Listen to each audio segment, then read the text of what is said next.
তাদের আন্তরিক চেষ্টা পরিশ্রমের ফলে বিদ্যালয় থেকে যে কৃতি সন্তানরা তৈরি হয়েছে, রাজ্যে এবং ভারতে এবং আন্তর্জাতিক ক্ষেত্রে যাদের সুনাম আমাদের রাজ্যে বৃদ্ধি করেছে,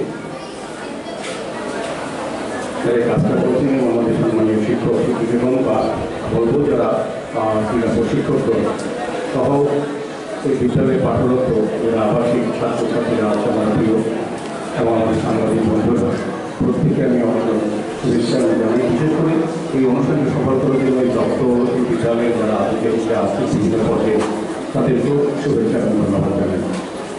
আমার দুটি প্রোগ্রাম থাকাতে আমি সুন্দর অনুষ্ঠানে সপ্তাহ থাকতে পারবো না, আমি দুটি কথা বলে আমি করে যাবো। পরবর্তী সময় কোনো ধরনের সুযোগ থাকলে আবার এই বিদ্যালয়ে এই প্রোগ্রামে আসবো।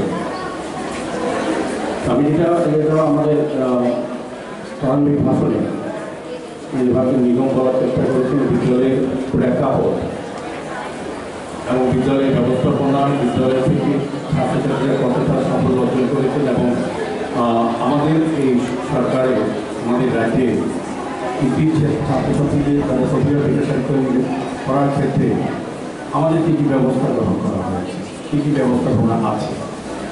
তো আমি বলবো যে যেই চিন্তা ভাবনা আজকে থেকে 24 বছর আগে 2000 সনে এই বিদ্যালয় শুরু হয়েছিল একটা চিন্তা ভাবনার উপর। আমাদের রাজ্যে আমাদের দেশে প্রচুর বিদ্যালয় আছে, পুঁথিগত বিদ্যালয় এবং পাশাপাশি সময় মতো একটা টাইম থাকে যেখানে ক্রীড়া খেলাধুলার ক্লাস থাকছে। কিন্তু এটা সম্পূর্ণভাবে পুঁথিগত বিদ্যার পাশাপাশি একজন ক্রীড়াবিদ তৈরি করার জায়গা থেকে বিদ্যালয়টা আবাসিক স্তর।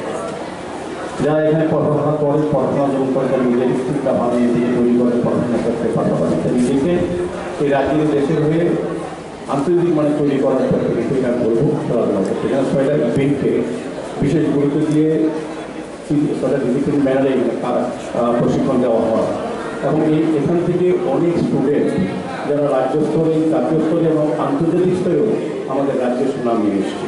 এটা বিশাল লক্ষ্য এবং আমি এটা বলতে আপত্তি নেই। যখন থেকে শুরু হয়েছিল তখন থেকে এখন যে অবস্থা থেকে অনেক আমল পরিবর্তন। সেই জন্য আমি বলবো আমি সরকারের দৃষ্টিভঙ্গি চিন্তা ভাবনা 2018 সালে সরকার আসার পর স্বাস্থ্য, শিক্ষা, পর্যটন, কৃষি পাশাপাশি ক্রীড়ার উপরে সবচেয়ে বেশি গুরুত্ব দেওয়া হয়েছে। সেক্ষেত্রে আমাদের প্রধানমন্ত্রীও সারা দেশে এবং কিছু ক্রীড়া নীতি তৈরি করেছেন যাতে আমাদের প্রতিভাবান প্লেয়াররা তৈরি করছে। দীপা কর্মকার আমাদের কাছে একটা দৃষ্টান্ত, আমাদের রাজ্যের গর্ব, আমাদের দেশের গর্ব। দীপা শুধু আমাদের রাজ্যের গর্ব, দীপা কর্মকার আমাদের দেশের গর্ব এবং প্রচুর প্রতিভা ছিল কিন্তু সুযোগ পেত না বা প্রশিক্ষণের অভাব ছিল বা খেলার জায়গার অভাব ছিল।